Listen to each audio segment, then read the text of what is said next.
Olá, bom dia. Está no ar o Câmara hoje de quarta-feira, 11 de abril, com as notícias mais importantes no Congresso Nacional. E começamos esta edição direto do Salão Verde, onde está a repórter Paula Bittar. Bom dia, Paula. Quais os destaques de hoje na pauta do plenário? Bom dia, Adriana. O grande destaque de hoje é a possibilidade de o plenário votar o endurecimento da lei seca no país. E no Supremo Tribunal Federal, uma decisão que pode ampliar as possibilidades de aborto no país. Bom dia, Cláudia Brasil. Bom dia, Adriana. O Supremo pode tornar legal o aborto nos casos de gestação de bebês anencéfalos. 10 horas 7 minutos em Brasília. Eu sou Adriana Marcondes e você está na TV Câmara. A repórter Cláudia Brasil está no Supremo Tribunal Federal e acompanha ao vivo o julgamento sobre a possibilidade de aborto legal de anencéfalo no país. Cláudia.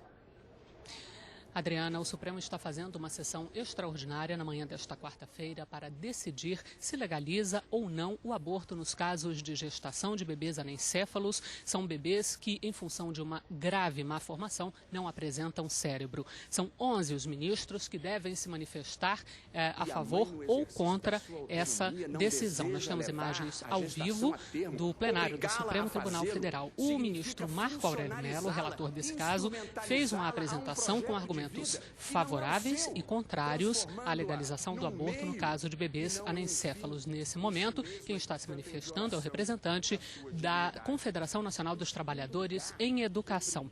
Eu volto daqui a pouco, ao vivo aqui do Supremo, com mais informações. Adriana.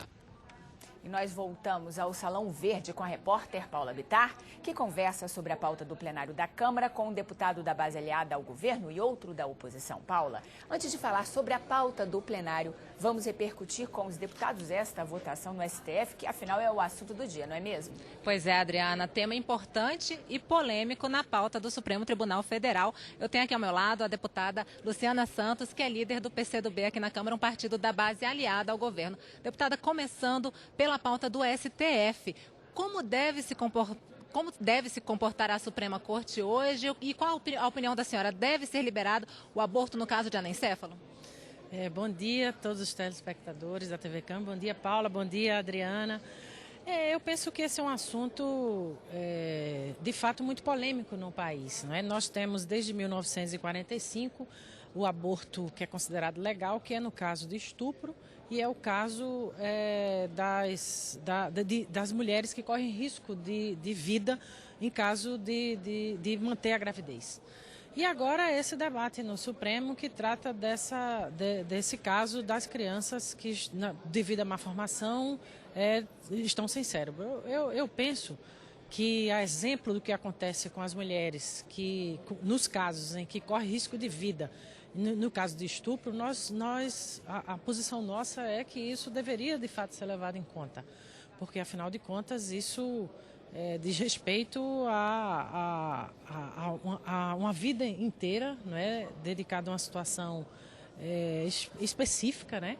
E eu penso que, diante das argumentações que já ouvi, né, por parte dos movimentos sociais e de muitos exemplos dessa natureza, eu penso que o Supremo poderia alargar essas possibilidades, assim como tem já previsto em lei, desde 45, essas outras duas possibilidades. Eu acho que o Supremo deveria levar em conta isso, sim. Quem também conversa com a gente é o deputado Antônio Carlos Mendes Tame, do PSDB, líder da minoria aqui na casa. E o senhor, deputado, o senhor também é a favor do aborto em caso de anencefalia? E como o senhor acredita que o STF vai se posicionar? Eu acho que devemos tomar muita cautela antes de tomar uma posição dicotômica a respeito do assunto. Hoje, coincidentemente, no jornal O Globo, há um artigo do jurista Ives Gandra Martins relatando os casos de anencefalia em que a medicina já deu algum avanço. Portanto, é uma questão que não dá para se discutir dicotomicamente, sim ou não. Temos que tentar acurar na lei as possibilidades em que não há nenhuma nenhuma chance da medicina realmente vir a salvar a criança, e os casos em que essa criança ainda pode vir a ser salva. E levar em conta todos os aspectos de uma decisão extremamente difícil e, por essa razão, ela é polêmica e está sendo discutida há tanto tempo. Agora, passando para a pauta do plenário da Câmara, hoje o plenário pode votar o endurecimento da lei seca, que prevê esse projeto prevê a possibilidade de criação de novas provas, como, por exemplo, vídeos e testemunhos. Deputada Luciana Santos, a senhora concorda com essa proposta? Deve-se aumentar a possibilidade de provas de embriaguez de motoristas e deve ser votada mesmo hoje essa proposta? Eu penso que o Brasil tem avançado muito na perspectiva de enfrentar algo que tem repercussões que todos nós conhecemos, de indicadores que deixam todos nós aterrorizados. São muitos os casos de homicídios, não só de trânsito, mas também por conta da bebida alcoólica, de homicídios de toda a natureza pelo potencial ofensivo que tem o consumo excessivo de bebida alcoólica. Então eu penso que o Brasil hoje avança muito numa perspectiva de garantir uma política nacional mais contundente, que possa punir de maneira mais veemente situações dessa natureza. Tá aí os indicadores de trânsito que demonstram a preocupação e os impactos que isso tem na vida das pessoas, e por isso eu concordo com o que hoje nós vamos votar, que é poder garantir outros tipos de ferramentas na medida em que o bafômetro e o teste de sangue, as pessoas têm a prerrogativa, né, e o direito constitucional de não produzirem provas contra si, mas nós podemos ter outras possibilidades que garantam a efetividade da lei, porque eu penso que o principal é a gente garantir que a legislação brasileira e que as suas instituições que têm a obrigação de cumprir a lei criem mecanismo que atinja o objetivo, que é garantir que diminua os índices de violências fruto e como consequência da bebida alcoólica no trânsito. E o senhor, deputado Mendes Tame, hoje o que pensa? Hoje a Câmara dá mais um passo no sentido de endurecer a lei seca no país? Acredito que sim. Concordo plenamente com as colocações da nossa deputada, que esse é um assunto suprapartidário. É um assunto em que o país inteiro está preocupado em ter uma legislação que proteja as pessoas, que diminua o número de acidentes de trânsito, e essa legislação é proativa nesse sentido. Ela abre as perspectivas que não estão ainda na lei, ela permite, a partir de agora, que um vídeo, um testemunho, exames clínicos, outros exames possam comprovar que a pessoa realmente estava ligando embriagada. As multas quase vão dobrar, elas hoje estão em quase R$1.000, que já é um valor alto, vão passar para quase R$2.000. Portanto, são medidas que podem inibir, podem ajudar a diminuir o número de pessoas dirigindo embriagadas. A bebida tem que ser controlada. Não temos conhecimento de alguém que fumou demais e por isso causou um dano. Ele causa um dano a si mesmo. Agora, pessoas que beberam demais, vão para casa, agridem a esposa, agridem os enteados, entram num carro, causam um acidente, causa danos para pessoas inocentes que não tem nada a ver com o assunto, é muito comum. Portanto, eu acho que um dever nosso é justamente caminhar no sentido de colocar a bebida no devido lugar. E nesse sentido, eu acho que o governo, a oposição, a situação toda estão unidos e unanimemente deverão aprovar essa lei hoje. Agora, o plenário ainda tem uma pauta extensa de medidas provisórias, né? São 8 MPs ainda trancando a pauta. Vai ser possível avançar nessas MPs ainda essa semana? O artifício que tem sido usado, por enquanto, sem ter sido contestado pelo Supremo, pelo Judiciário, é o de fazer uma convocação extraordinária, quer dizer, votam-se as medidas provisórias na sessão ordinária, logo a seguir vota-se e convoca-se uma sessão extraordinária e nessa sessão se votam esses assuntos de extrema relevância, como é o caso dessa alteração, desse endurecimento da lei seca. Deputada Luciana Santos, vai ser possível avançar ainda essa semana, além da lei seca, também para as medidas provisórias?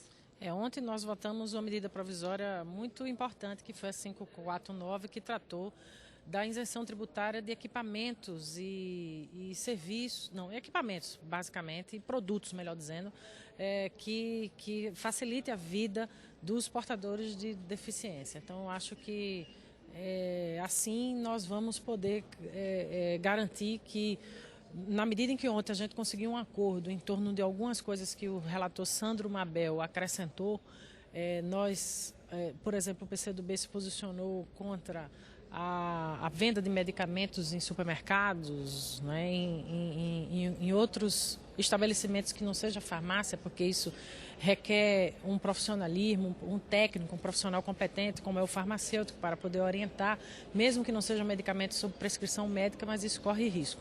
Agora nós temos na ordem do dia a 550, a 551, e tem nesse inteirinho uma mudança, porque as casas legislativas aprovaram um outro procedimento para analisar as medidas provisórias. Ontem foi instalada 2 comissões, porque vão ser comissões de 26 entre senadores e parlamentares que vão estabelecer um outro rito processual para analisar as medidas provisórias. Então nós estamos num processo, num momento de transição do procedimento em relação à votação das medidas provisórias.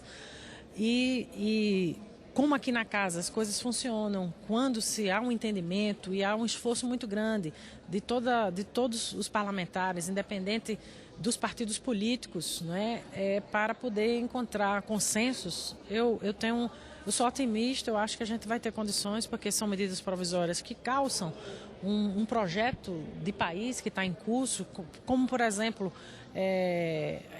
a isenção tributária de alguns produtos que já fizeram parte do Plano Brasil Maior.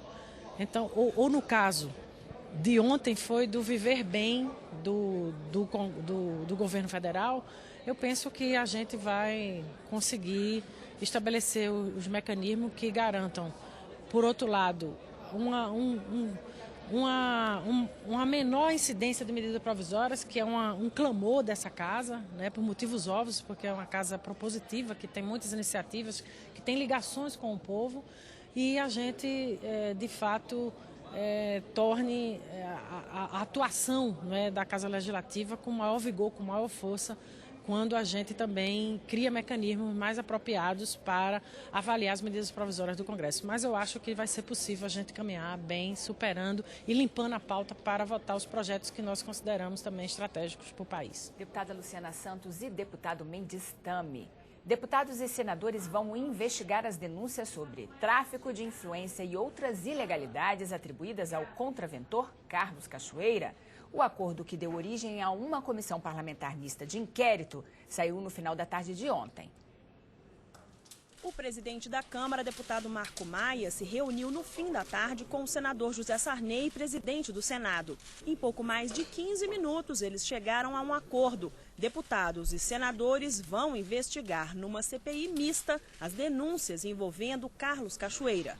Apesar de muitas informações já terem sido veiculadas pela imprensa, com a CPI, os parlamentares poderão ter acesso a todo o processo de investigação feito pela Polícia Federal. Não acho que seja razoável, por parte do Supremo, negar essas informações, tanto para a Câmara quanto para o Senado, porque as informações, boa parte delas já são públicas, já foram veiculadas pela imprensa, pela mídia, né? O Supremo agora vir dizer que essas informações são sigilosas, né? Me parece, inclusive, uma situação complexa, porque se elas são sigilosas, como é que elas vazaram para a imprensa? Todos os partidos apoiaram, não há nenhuma divergência com relação à instalação da CPI, pelo contrário, existe um consenso de que os fatos são graves e que merecem uma investigação profunda por parte do Congresso Nacional. O PSDB sempre apoiou CPIs que precisam esclarecer à sociedade fatos que precisam ser elucidados, e não vai ser diferente. Tem um apoio nosso integral para o esclarecimento de todos esses fatos. Um dos alvos das investigações é o senador Demóstenes Torres, que pediu licença do Democratas após as denúncias. O senador é acusado de usar o mandato em favor de Carlos Cachoeira, preso em fevereiro.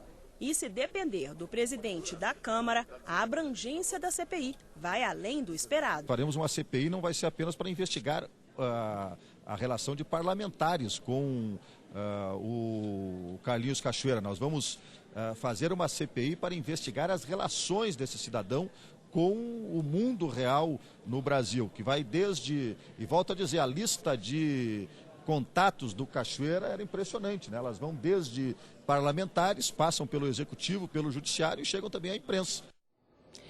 Deputada Luciana Santos, é o caso de se fazer essa CPI para investigar todos os contatos do Carlinhos Cachoeira? Sem dúvida, né? Inclusive, a iniciativa da instalação da CPI aqui na casa foi do deputado do PCdoB, Protógenes Queiroz, de São Paulo, que recolheu as assinaturas e já deu entrada na casa semana retrasada.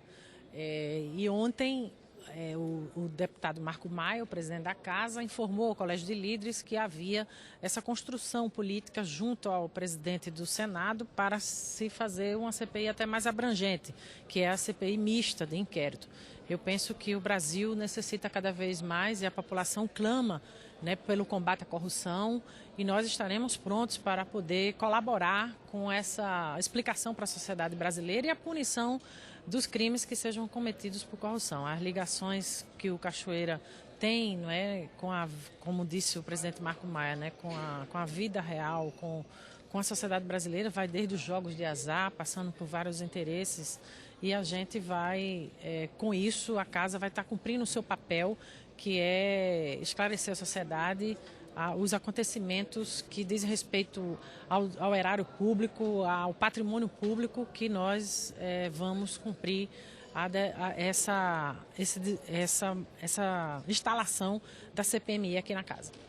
E o senhor, deputado Mendes Tami, o que pensa? A CPI vai de fato conseguir esclarecer a sociedade? Eu acho que sim, pelo menos vai dar uma grande contribuição, porque, como colocou muito bem o presidente da casa, não será apenas uma investigação dos agentes públicos parlamentares, serão pessoas ligadas ao executivo, ao judiciário, a empresas.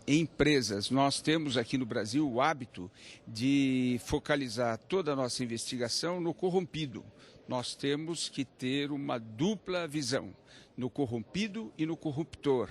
E como que se dá essa simbiose entre o público e o privado? Essa falta de uma linha cheia que separe aquilo que é público, que é bem comum, daquilo que é bem particular, daquilo que é algo ligado ao patrimônio das pessoas, o direito de cada um, mas que cada um deve trabalhar honestamente para conseguir prover o seu sustento e da sua família. Nesse sentido, eu tenho certeza que a CPI vai ajudar muito. Nós, da oposição, sempre fomos favoráveis, votamos a favor e lutamos para que houvesse uma CPI mista, ou seja, que não houvesse uma CPI aqui na Câmara, outra no Senado, uma só para fazer as investigações de uma forma coordenada e única, e, acima de tudo, queremos que seja uma CPI sem controles prévios para tentar orientar. Não queremos uma CPI nem chapa branca, nem uma CPI da oposição para tentar esmagar o governo, destruir, desmoralizar o governo. Uma CPI que investigue aquilo que está errado, contribua com a transparência, com o conhecimento de todos, para que o país, para que todos os eleitores saibam aquilo que os eleitos estão fazendo. Deputado Mendes Tami e deputada Luciana Santos, nosso assunto agora é meio ambiente. Pode chegar ao fim o suspense sobre a votação do Código Florestal aqui na Câmara. Segundo o líder do Democratas, deputado Antônio Carlos Magalhães Neto, o presidente da Câmara, deputado Marco Maia, confirmou que o Código Florestal deve ser votado na semana que vem no plenário. O presidente Marco Maia, resgatando um compromisso que havia assumido quando da votação da Lei Geral da Copa, já anunciou a votação do Código Florestal para os dias 24 e 25 de abril. Portanto, a data está definida e o Código Florestal será votado nessas duas datas, terça e quarta-feira. Deputado Antônio Carlos Mendes Tami, é o momento de se votar o Código Florestal, tendo em vista, inclusive, a realização da Conferência Rio+20 em junho no Brasil? Sempre. Eu acho que nós nunca devemos fugir a um assunto, fugir a uma votação, fazer aquilo que esse plenário fez no caso da da Copa, da lei da Copa, em que deixou de votar a questão das bebidas e jogou para os estados. Nós temos que enfrentar as questões. Se essa questão está posta, cabe ao Parlamento brasileiro tomar uma posição. E, se for o caso, sofrer o desgaste e justificar para a população aquilo que em que está votando. No caso do Código Florestal, a votação está prevista agora para o dia 24. Eu, mais do que nunca, acredito que nós vamos chegar a um acordo. Nós acreditamos no bicameralismo, que o fato de haver a Câmara e o Senado ajuda a termos leis melhores. E esse é o fato. O Senado melhorou o texto que nós aqui votamos. Praticamente é um acordo em se votar o que foi aventado, acordado no Senado, com algumas correções, algumas pequenas correções. Ligadas à reserva legal? Não, ninguém fala, todo mundo está de acordo que as alterações que ocorreram na questão da reserva legal estão plenamente corretas, vai haver um grande acordo comemorado aqui por todos.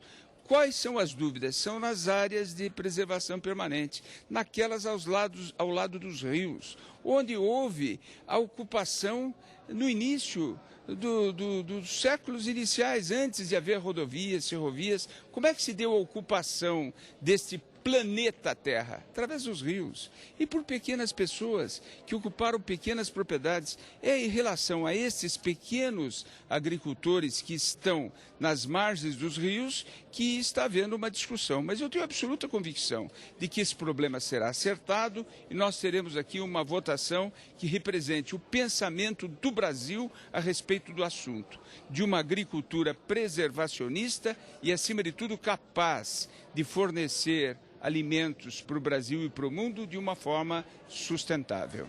E para a senhora, deputada, é esse o momento de votar o Código Florestal? Sem dúvida, né? Nós estamos aí às vésperas, como foi dito aqui, né, da Rio+20, e nós queremos fazer valer o papel dessa casa, que é legislar sobre algo tão importante que é o meio ambiente brasileiro. É importante que se ressalte que no Código Florestal, que é uma coisa que é pouco difundida, nós não estamos tratando do sistema nacional das unidades de conservação. Nós não estamos legislando sobre a área pública. A área pública ela está dentro do Sistema Nacional de Unidade de Conservação, que não é mexida agora no debate do Código Florestal. No Código Florestal, nós estamos legislando e regulando as áreas privadas, né? E como bem disse o deputado Mendes Santos, nós estamos cuidando nada mais nada menos de 4 milhões de propriedades, porque é agricultura familiar, são os pequenos agricultores que estão nessa situação de plantação em áreas de preservação permanente. Então, com isso, eu penso que a Casa realizará um grande consenso. Eu também concordo com o deputado que nós estamos caminhando, com o deputado Mendes, que nós estamos caminhando para esse consenso, para que, de fato, no Brasil a gente tenha uma das legislações do Código Florestal, talvez a das mais avançadas do planeta. Não existe em nenhum lugar do mundo, por exemplo, a figura jurídica da reserva legal. Nós temos os biomas brasileiros, que são dos biomas mais diversificados do mundo, que estão garantidos. 80% da floresta amazônica, 35% do cerrado, mais 25% dos outros biomas garantidos como florestas em pé e florestas nativas. Isso é um avanço extraordinário que nós vamos obter do Código Florestal e, com isso, garantir que, por outro lado, a segurança alimentar do país, a produção de alimentos também seja resguardada. Porque também um outro debate que não vem à tona, mas que embute que o Código Florestal, que está por trás do debate do Código Florestal, é a guerra comercial entre os países que têm interesses na disputa da produção alimentar. E é por isso que o Brasil não pode deixar de interferir num processo que todos nós sabemos que tem uma repercussão até da própria sobrevivência econômica do Brasil. Quem salvou o crescimento da economia brasileira o ano passado foi exatamente a produção de alimentos. E nós precisamos levar isso em conta quando estamos debatendo essa questão do Código. Deputada Luciana Santos, deputado Mendes Tame, muito obrigada pela entrevista. Adriana? O grupo de trabalho que discute a distribuição dos royalties do petróleo se reuniu nesta terça-feira. No centro da disputa entre estados produtores e não produtores de petróleo, bilhões de reais. A produção de petróleo gera impostos. Quem deve ficar com eles? Hoje, os maiores beneficiados são os estados produtores, ou seja, principalmente Rio de Janeiro e Espírito Santo. Para os estados não produtores, uma injustiça. Para os produtores, um direito. Aí nasce essa disputa. O grupo de trabalho da Câmara procura um acordo. O mais próximo que chegaram a isso foi com o projeto do deputado Antony Garotinho. Ele quer a garantia de que os estados produtores recebam tanto quanto em 2011. Como há uma maioria de deputados aqui na casa de estados que não são produtores, eu tenho buscado manter o equilíbrio.